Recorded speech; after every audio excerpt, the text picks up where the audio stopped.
Hello friends, मैं TC sir. आज अपने रीट लेवल सेकेंड है बायोलॉजी का एक टॉपिक है पादप भाग। ये बहुत ही महत्वपूर्ण है क्योंकि यहाँ रीट में फर्स्ट ग्रेड में सेकंड ग्रेड में बहुत प्रश्न पूछे जाते हैं यहाँ से।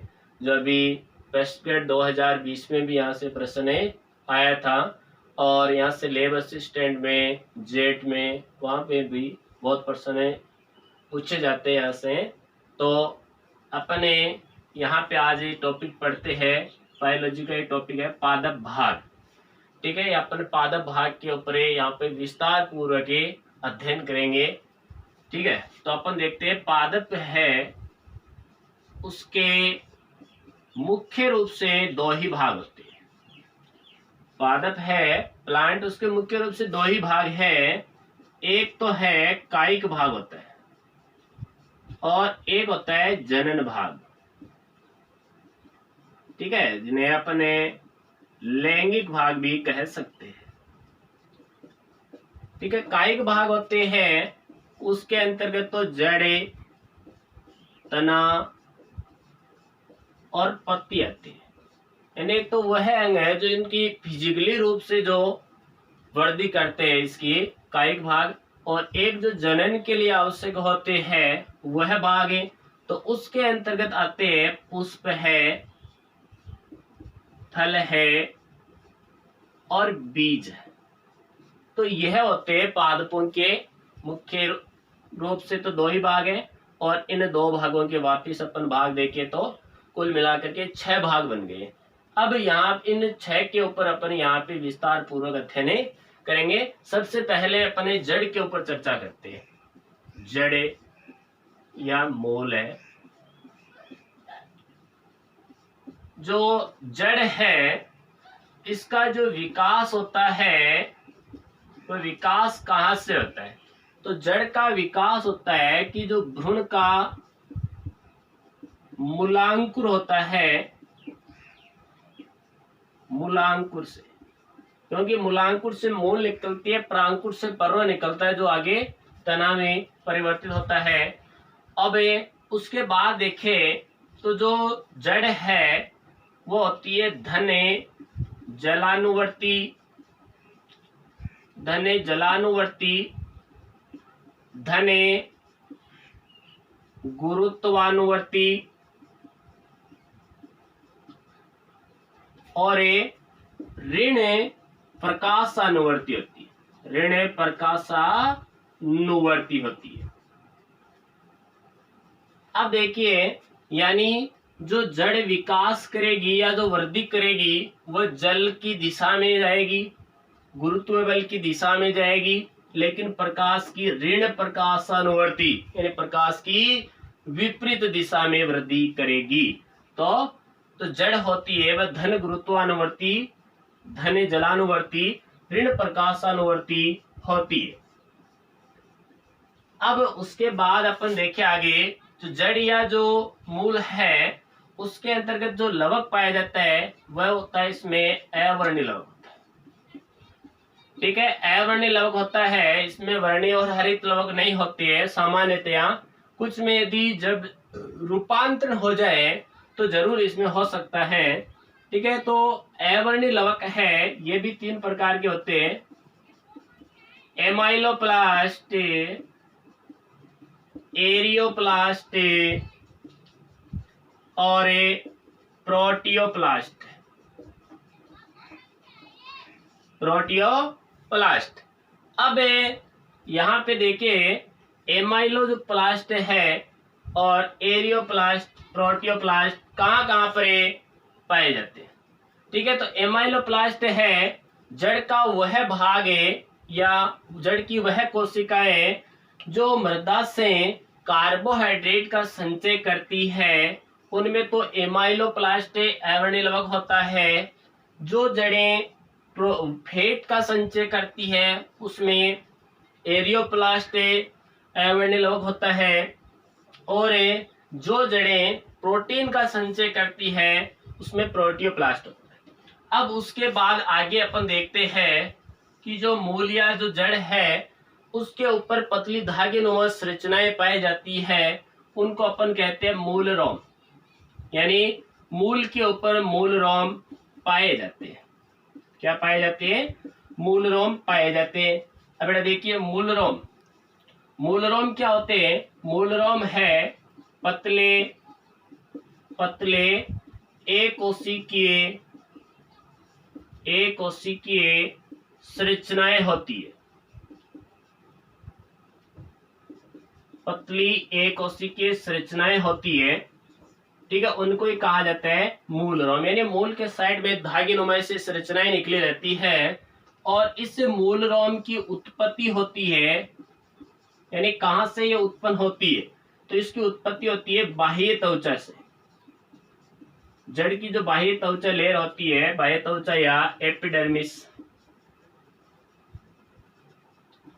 ठीक है, इस बाह्य त्वचा या एपिडर्मिस है, इसको एपिब्लोमा भी कहते हैं। क्या कहते हैं?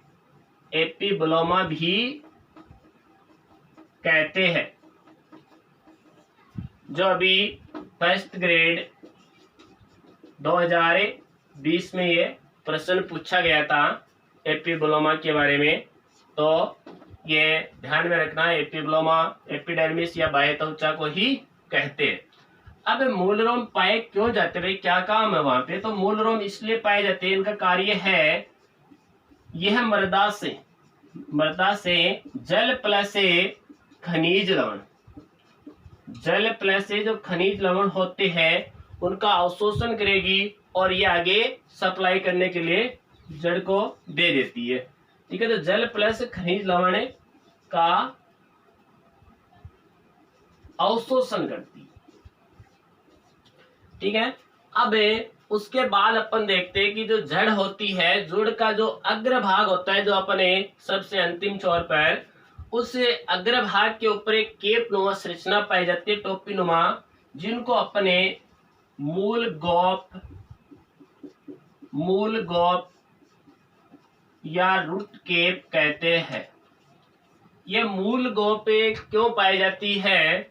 मूल गोप इसलिए पाई जाती है कि जब जड़ें मृदा के अंतर्गत वृद्धि करते हुए जाती है, तो ये मृदा के जो कण होते हैं उनसे रगड़ करके नष्ट ना हो, उससे बचाने के लिए उसके आगे की ओर एक टोपीनुमा भाग पाया जाता है, जिनको कहते हैं मूल गोप या रूट केप कहते हैं। यह आधा भाग विभज्योत क्षेत्र का ढका हुआ रखता है।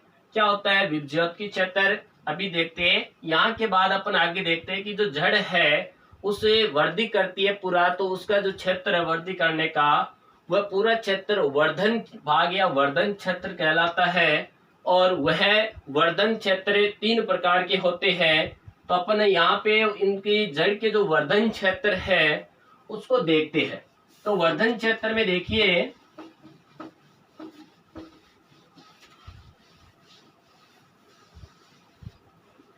अपन जड़ का वर्धन क्षेत्र देखते हैं। वर्धन भाग यानी जो वृद्धि करती है या विकास करती है, तो वह जो क्षेत्र होता है वही वर्धन क्षेत्र या वर्धन भाग कहलाता है। और ये भाग 3 प्रकार का होता है।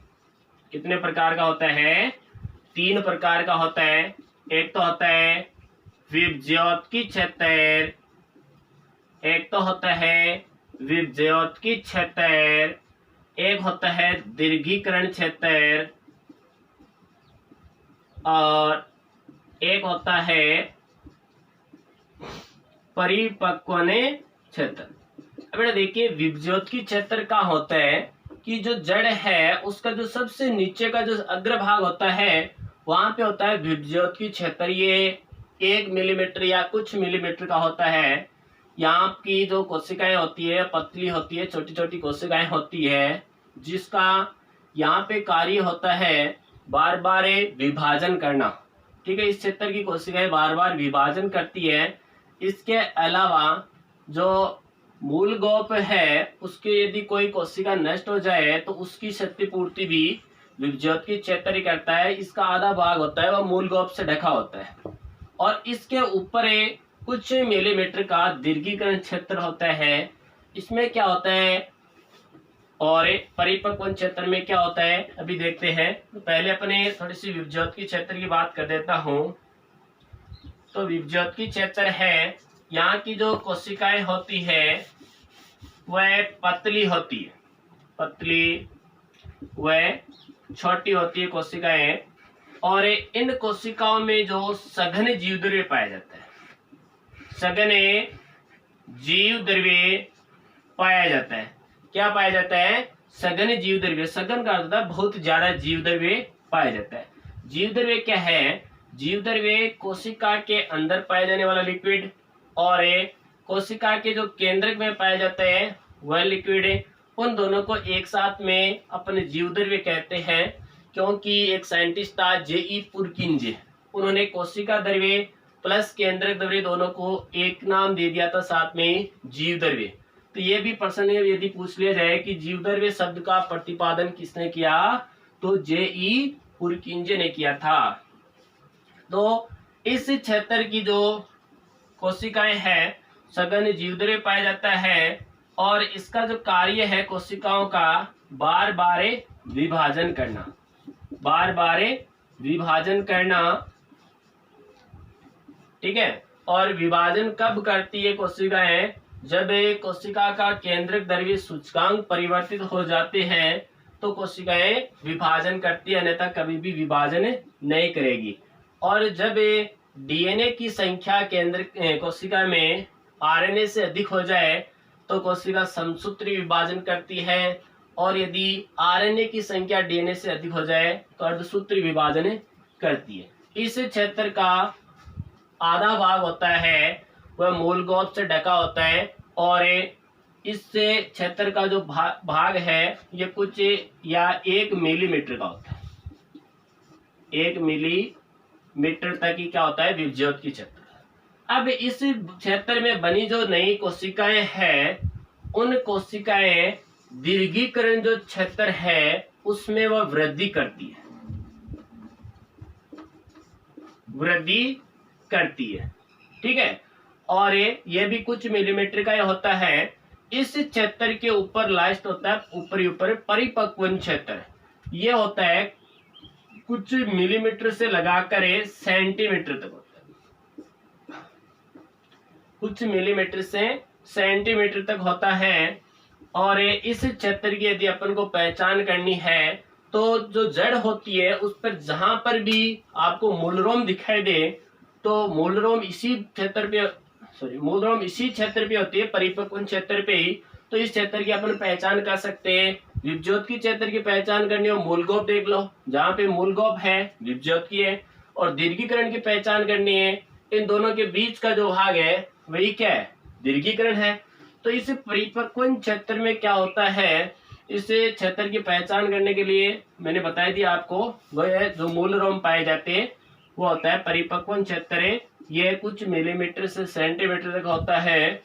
यहाँ क्या कार्य करती है कि जब विभज्योति क्षेत्र में नई कोशिकाएं बन जाए तो वह दीर्घीकरण में वृद्धि करेगी और फिर परिपक्वन क्षेत्र में आएगी। और यहाँ पर जब वह परिपूर्ण डेवलप हो जाए तो 2 या 2 से अधिक कोशिकाएं आपस में मिल करके ऊतकों का निर्माण कर लेती है, ठीक है। इस प्रकार से यह वृद्धि करती जाती है और जड़ें आगे बढ़ती जाती है। ये होता है इसका वर्धन क्षेत्र है।